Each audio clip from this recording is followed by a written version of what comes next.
ওসমান হাদির হত্যা চেষ্টার ঘটনার প্রতিবাদে আয়োজিত সমাবেশে জনাব হাসনাত আব্দুল্লাহ, এনসিপির গুরুত্বপূর্ণ নেতা, তার একটা বক্তব্য নিয়ে বেশ আলোচনা সমালোচনা চলছে। তিনি ভারতের সেভেন সিস্টার্সকে বিচ্ছিন্ন করে ফেলার হুমকি দিয়েছেন। এটাই আমার মূল আলোচনার জায়গা। তার আগে জনাব মাহফুজ আলম, সদ্য পদত্যাগকৃত উপদেষ্টা, তার একটা মন্তব্য নিয়ে আমি আসলে একটু কথা বলতে চাই। আসলে আমাদের এই আলাপটা করতে হবে, আমরা এই ধরনের সমাবেশে কতটুকু বলতে পারি, আমাদের কি কোনো রেড লাইন আছে সেই ব্যাপারটা নিয়ে। যারা মাহফুজ আলম বলছেন আমাদের গায়ে হাত দেওয়া যাবে না, একটা লাশ পড়লে আমরা কিন্তু লাশ নেব, অত সুশীলতা করে লাভ নেই, কারণ অনেক ধৈর্য ধরা হয়েছে। এটা নিয়ে আগে একটু কথা বলি। তিনি যখন বলছেন এই ধরনের ক্ষুব্ধতার কথা, ক্ষুব্ধতার যৌক্তিক কারণ আছে, এটা আমরা যে কেউ মনে করি, আমরা প্রত্যেকে ক্ষুব্ধ। দুঃখ যেমন আছে, কষ্ট যেমন আছে, তেমনি একই সাথে আমাদের ক্রোধ আছে, ক্ষুব্ধতা আছে। ওসমান হাদিকে হত্যা চেষ্টা নিয়ে আমাদের মধ্যে এই ধরনের অনুভূতি তৈরি হয়েছে। সো মাহফুজ আলম যেভাবে বলছেন যে সুশীলতা অনেক হয়েছে, তার মানে হলো এই রকম যে এখানে যেহেতু একটা হত্যা হয়েছে, আমরা লাশ পেয়েছে, আমরা আরো লাশ নেব। আমরা খেয়াল করবো এই ধরনের বক্তব্যকে খুব হালকা পলিটিক্যাল রেটরিক বলে উড়িয়ে দেওয়া উচিত হবে না, কোনোভাবেই উচিত হবে না। আমরা এর মধ্যেই খেয়াল করছি সমাজে একটা অস্থিরতা তৈরির চেষ্টা হচ্ছে, বিশেষ করে আওয়ামী লীগের বিরুদ্ধে। আমরা শেখ হাসিনার পতন এবং পালিয়ে যাওয়ার পর অনেকেই বলেছি, আমার প্রথম ভিডিও যেটা ছিল শেখ হাসিনা পালিয়ে যাওয়ার পর, প্রথম ভিডিওতে বলেছি যে আমাদের প্রথম এবং প্রধান কাজ হবে আওয়ামী লীগের ব্যক্তির ওপরে, তাদের কোনো প্রতিষ্ঠানের ওপরে, ঘর বাড়ির ওপরে কোনো রকমের অন্যায় হামলা যেন না হয়। আমরা আওয়ামী লীগের বিচার চেয়েছিলাম, বিচার চাই। কিন্তু যেটা হয়, এই ধরনের ঘটনা যখন ঘটবে, ওসমান হাদির উপরে হামলার মতো, আমাদের সেই পুরনো ক্ষোভ জেগে উঠবে, ক্রোধ জেগে উঠবে। এগুলো আমাদের ইনবর্ন ইনস্টিংক্ট, সাইকোলজি ভাষায় ইড বলে, এগুলো আমাদেরকে প্ররোচিত করে। এবং আমাদের ইডের মধ্যে আরেকটা আছে প্রতিশোধ পরায়ণতা, ভেঞ্জেন্স। আমরা চাই প্রতিশোধ নেব, এগুলো আমাদের মধ্যে আছে। কিন্তু এগুলো উস্কে দেওয়াটা কোনো কাজের কথা হতে পারে না। এইরকম একটা টার্বিউলেন্ট টাইমে, একটা ভলেটাইল টাইমে, এত অস্থির একটা সময়, এই সময়টা একেবারেই উচিত না। এবং এটা যদি আমরা এভাবে রেসপন্ড করি, এটা আদতে যারা এই অস্থিরতা তৈরি করতে চেয়েছেন ওসমান হাদিকে হত্যা করার মাধ্যমে, তারা এখন পর্যন্ত সফল হয়েছেন বললে যাবে না। কারণ হাদি এখনও বেঁচে আছেন, খুব কম সম্ভাবনা, খুবই নগণ্য সম্ভাবনা তার ফিরে আসার, কিন্তু উনি এখনও বেঁচে আছেন টেকনিক্যালি।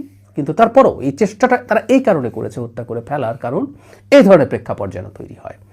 সো যারা মাহফুজ আলমের এই বক্তব্যটাও আমি নিন্দা জানাই। এই ধরনের প্রেক্ষাপটে এই ধরনের আলাপ কোনো দিনও কোনোভাবে হতে পারে না। এই যে সুশীল, মানে যারাই এই সমাজে ন্যায়নীতির কথা বলবেন, আইনের কথা বলবেন, যে বর্তমান বাংলাদেশ অন্তত শেখ হাসিনার বাংলাদেশ হবে না, এখানে আমরা অপরাধীদেরকে রাষ্ট্রীয়ভাবে, প্রতিষ্ঠানের মাধ্যমে, আইনের মাধ্যমে, বিচারের মাধ্যমে শাস্তি দেব, এটা বলা মানে এই সুশীল ট্যাগ। মানে আমি এখন পাল্টা খুন যদি করে না ফেলি, ও সুশীল, এটা বিদ্রুপ, ব্যঙ্গ, ও ভারতের দালাল, ও আওয়ামী লীগের দালাল, ও হাদিদেরকে হত্যাযোগ্য করে তোলার জন্য চেষ্টা করে, বা তার বক্তব্য, তার অবস্থান সেটা করে, এই ধরনের নানান ট্যাগ দিয়ে পাল্টা ঝুঁকি তৈরির চেষ্টা আছে। এগুলো গর্হিত অন্যায়, চরম ভুল হচ্ছে বলে মনে করি। এবার হাসনাত আব্দুল্লাহর বক্তব্যটা নিয়ে, যেটা নিয়ে প্রচুর কথাবার্তা হচ্ছে, তিনি বলছেন এভাবে, মানে বাংলাদেশের লোকজন যেহেতু ওখানে পালিয়ে গেছে, এই তথ্যটা আমাদের কাছে ছিল, জনাব ওসমান হাদির হত্যাকারীরা ভারতে গেছেন, হাসিনা তার সাঙ্গপাঙ্গ দলবল নিয়ে তো আছেনই। হাসনাত আব্দুল্লাহ বলেন, আমি কোট করছি, বাংলাদেশে যারা বিশৃঙ্খলা সৃষ্টি করে, সন্ত্রাস চালায়, ভোট চুরি করে এবং হাদিকে হত্যা করেছে, তাদের আশ্রয় প্রশ্রয় পৃষ্ঠপোষকতা দিচ্ছে ভারত। এর পরের বাক্যটা, এটাই সেই বাক্য, দেশের পরিবেশ অস্থিতিশীল, নির্বাচন বানচালের অপচেষ্টা চলছে। খেয়াল করি, তারপর বলছেন, যারা বাংলাদেশের সার্বভৌমত্ব, ভোটাধিকার ও মানবাধিকারকে বিশ্বাস করে না, তাদেরকে আশ্রয় দিলে আমরাও বাংলাদেশে ভারতের বিচ্ছিন্নতাবাদীদের আশ্রয় দিয়ে সেভেন সিস্টার্স আলাদা করে দেব।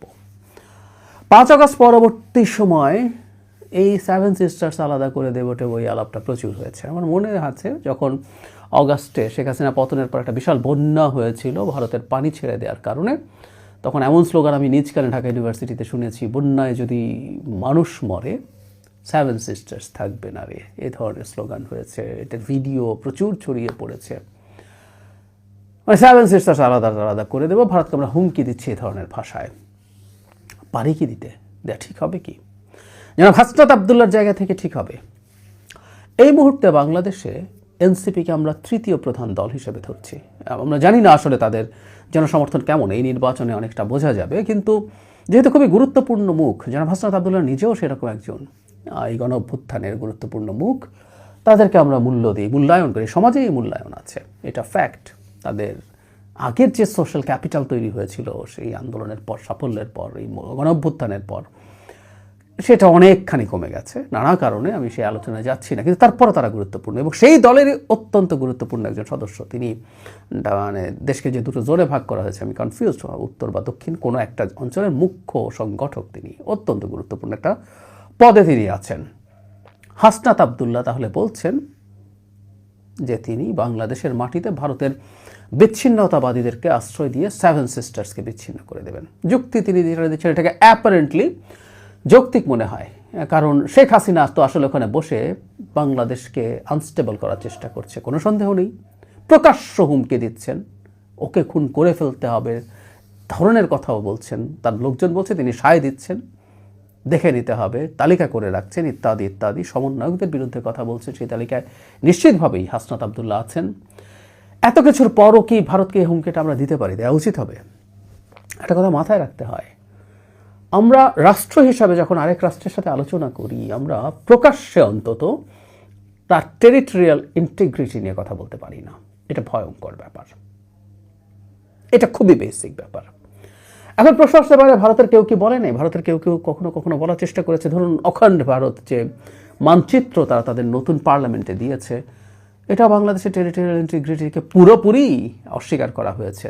এটা আরএসএস স্বপ্ন, আরএসএসের স্বপ্নও আছে, এটা নিয়ে কোনো লুকোছাপাও তাদের নেই। আমরা এটার প্রতিবাদ করব। ভারতের কেউ কেউ বিজেপির কোনো কোনো নেতাকে এই ধরনের ইন্টিগ্রিটি নিয়ে প্রশ্ন করতে দেখা গেছে, কিন্তু সবচেয়ে জরুরি কথা হলো সেটা প্রতিবাদ করা, আর আমরা পাল্টা এটা করবো বলে হুমকি দেওয়া ঠিক হচ্ছে কিনা। একটা কথা মনে রাখি, আমরা প্রায় বলা দরকার আমাদের, যেমন ভারতের ওই লোকগুলো এই বক্তব্য দেওয়ার মাধ্যমে আমাদের কাছে ঘৃণিত হয়ে ওঠে, ঠিক তেমনিভাবে ভারতের জনগণও এই ধরনের বক্তব্য শুনে আমাদের প্রতি ক্ষুব্ধ হতে পারে, খুবই সম্ভাবনা আছে। মনে রাখবো, আমরা ভারত রাষ্ট্রকে, ভারতের জনগণকে আমরা আসলে শত্রু ভাবনা করতে চাই না। সত্যি বলতে সরকারকেও চাই না। ভারতের সরকার তার আচরণের কারণে আমাদের শত্রুতে পরিণত হয়েছে, আমাদের রাগ, ক্রোধ এগুলো তো বটেই, ঘৃণাও অর্জন করেছে।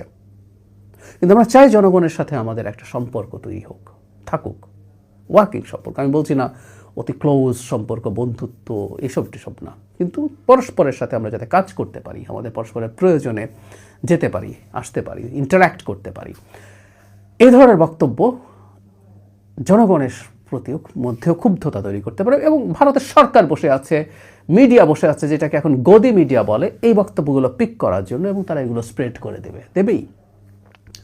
ডক্টর ইউনূস কোনো রকমভাবে সেভেন সিস্টার্সের ইন্টিগ্রিটি নিয়ে প্রশ্ন তোলেন নাই, তারপরও তারা প্রচুর জলঘোলা করেছিল। তিনি বলেছিলেন যে সেভেন সিস্টার্স আমাদের, অ্যাপারেন্টলি তারা ল্যান্ডলক, তারা আমাদের এখানকার পোর্ট তারা ব্যবহার করতে পারে, কিন্তু তারপর সেটাকে নিয়ে জলঘোলা করেছে, এবং ভারত বসে আছে এই ধরনের কাজ করার জন্য। এবং একটা কথা মনে রাখতে হবে, বাংলাদেশের মাটি থেকে যত বেশি ভারতের বিচ্ছিন্নতা, ভারতের টেরিটোরিয়াল ইন্টিগ্রিটি, তার যে ভূমি সেটার কোনো রকম ভাগ হয়ে যাবে, সেটার কোনো অংশ আলাদা হয়ে যাবে, এই ন্যারেটিভ যদি বাংলাদেশের মাটিতে ক্রমাগত হতে থাকে, এই বয়ানটা ভারতের তার পারপাস সার্ভ করে। বাংলাদেশে ভারতের প্রতি একটা শত্রুভাবাপন্ন সরকার তৈরি হয়েছে। এই জিনিস যদি সে বিভিন্ন দিকে অ্যাস্টাবলিশ করতে পারে, বাংলাদেশের উপরে নানা রকম কোয়ার্সিভ স্টেপ, নানা রকম ক্ষতিকর পদক্ষেপ নেওয়ার মতো যৌক্তিকতা, মরাল গ্রাউন্ড সে তৈরি করতে পারবে তার দেশে এবং তার দেশের বাইরেও।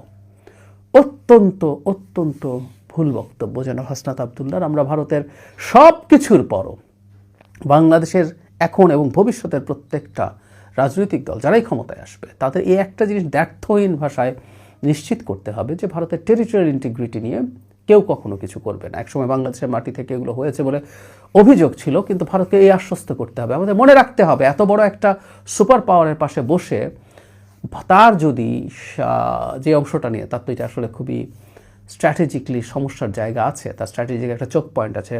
আমরা এখন সবাই চিনি এটা, শিলিগুড়ি করিডোর, যেটাকে চিকেন স্নেক বলে আমরা সহজে বুঝি। সেটা এই দুর্বলতার কারণে যদি সে ক্রমাগত হুমকির মধ্যে থাকে, সে বাংলাদেশের উপরে যে কোনো রকম কিছু করার জন্য ছাপিয়ে পড়তে পারে। আমি বলছি না তাতে খুব সফল হবে, এখনই সে এটা করবে, কিন্তু কখনো না কখনো তার এই ধরনের প্রেক্ষাপট তৈরি করার চেষ্টা করতে পারে। জনাব হাসনাত আবদুল্লাহকে সংযত হতে হবে, জনাব মাহফুজ আলমকে সংযত হতে হবে। একটা কথা মনে রাখতে হবে যে রাজনীতির মাঠে দাঁড়িয়ে জনসভায় আমি পলিটিক্যাল রেটরিক বলে সব কিছুকে জায়েজ করে ফেলতে পারি না, এটা উচিত হয় না। বরং এই ধরনের বক্তব্য থেকেই ঘৃণা ছড়াতে থাকে, এই ধরনের বক্তব্য থেকেই সমাজে অস্থিরতা স্প্রেড করে। ভারতে এগুলো আমরা ভুরি ভুরি দেখেছি জনসভায় যখন এই ধরনের বক্তব্য দেওয়া হয়েছে। সুতরাং একটা রেড লাইন থাকা উচিত বলে মনে করি। আমার ক্ষোভ, রাগ, ঘৃণা থাকার যৌক্তিক কারণ আছে।